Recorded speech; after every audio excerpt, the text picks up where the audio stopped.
Good morning, everyone. All right, who's ready for another read aloud? So for this week's read aloud, as we continue to celebrate the culture and heritage of Hispanic Heritage Month, I wanted to share this story with you. This is called Carmela Full of Wishes, and it's written by Newbery Medal winning author Matt de la Peña and illustrated by Caldecott Honor winning illustrator Christian Robinson. And you can see here Carmela, and she's holding up a dandelion. And let's see what on our jacket here, the book jacket.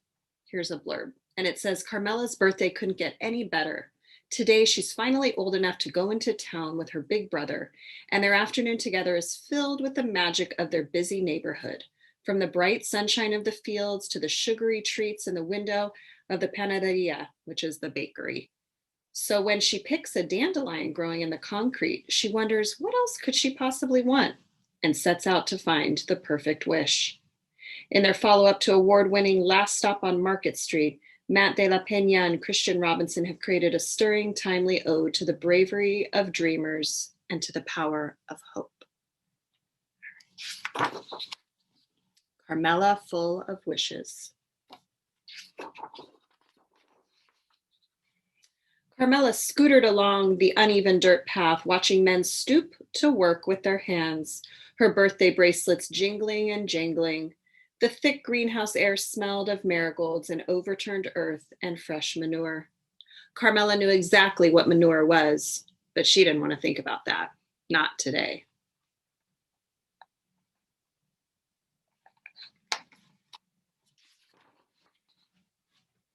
Today, she awoke to candles in her pancakes and her mom saying, "Happy birthday to you," and told her, "Go on, mija, make a wish." But Carmela's wish had already come true. She was finally old enough to go with her big brother.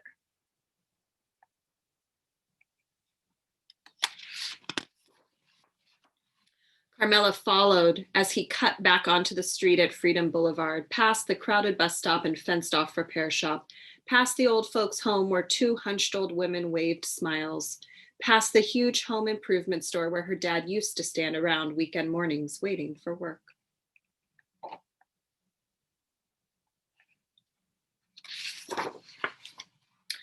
Carmela tried to make small talk with her brother as their metal cart rattled, but her brother didn't make small talk back. He didn't want her tagging along. "Too bad," she told him with her glare.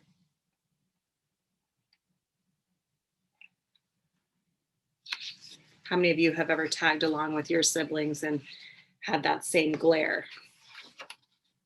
Just outside the laundromat, she picked a lone dandelion growing among the concrete weeds. She pulled a breath and leaned toward the fuzzy white bulb, but just before she could blow, her brother butted in. "Did you even make a wish? You're supposed to make a wish. Everyone knows that."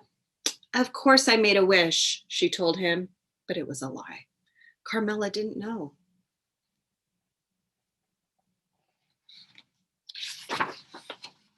Carmela helped her brother sort colors one-handed, helped him load the washers one item at a time. While their clothes spun, her imagination turned, each new thought ushered in by a jingle of bracelets. Her brother found the sound annoying and shot her a dirty look. "Too bad," she told him with her glare.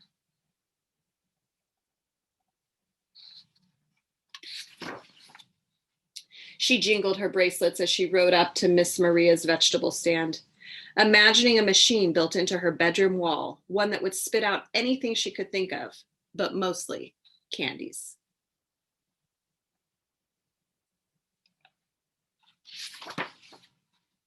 She jingled her bracelets in line at the locksmith shop, imagining her mom sleeping in one of those fancy hotel beds she spent all day making for fancy guests.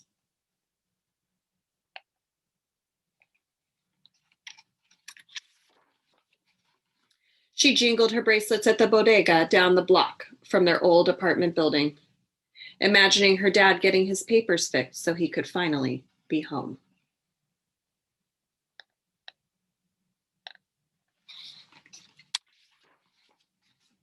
She jingled her bracelets outside the pharmacy, eyeing the shiny new bikes in the window. Her brother stopped in his tracks. "Why do you have to be so annoying?" She thrummed her bracelets at him and said, "It's a free country."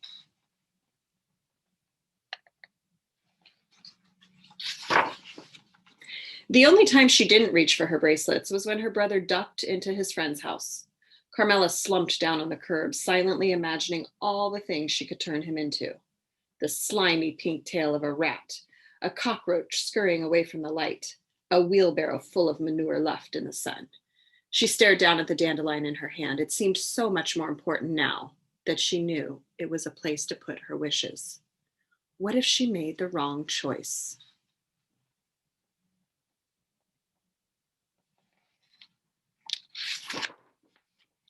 Carmela tried to hop a curb on the long trip home, but her tire caught and her handlebars twisted, and she went crashing to the concrete. "Don't cry, don't cry, don't cry." But then she saw her dandelion crushed beside the drain. She looked up at her big brother, warm tears rolling down her cheeks. He lifted up her scooter. "You okay?" She shook her head and pointed. "My wish."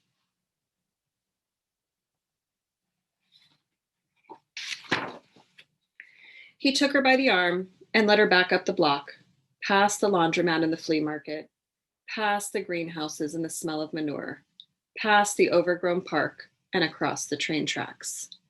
He didn't stop until they made it into an abandoned farmhouse near a cliff overlooking the sea. "Close your eyes," he said.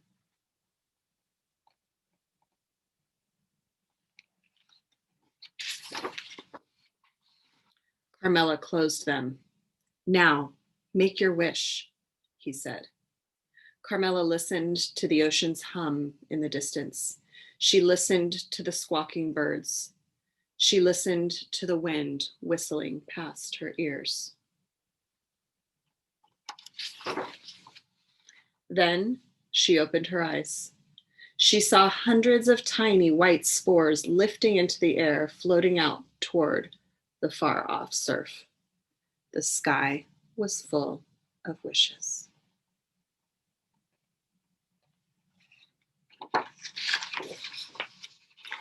"Let's go," her brother said. "Don't you want to know my wish?" she asked. He shook his head. "If you tell, it won't come true." She looked back one last time, then took off her bracelets and followed her brother home.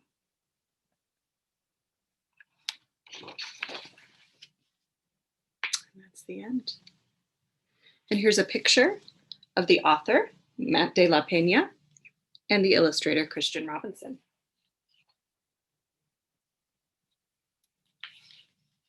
Isn't that a beautiful book? And I think it goes to show us that we have lots of wishes. We don't have to just limit our wishes to just one thing. And a lot of times when we think we only have one wish, or we put all of our faith into just one thing, we forget that there's lots of beauty all around us. There's lots of things to be thankful for all around us. And if we work hard, we try our best, we continue to keep dreaming like Carmela's doing, we can accomplish the things that we wish for. All right, so I hope you enjoyed today's story. I can't wait to bring you next week's story. It's another great one. I hope you have a great rest of your week, and we will see you soon. Bye, guys.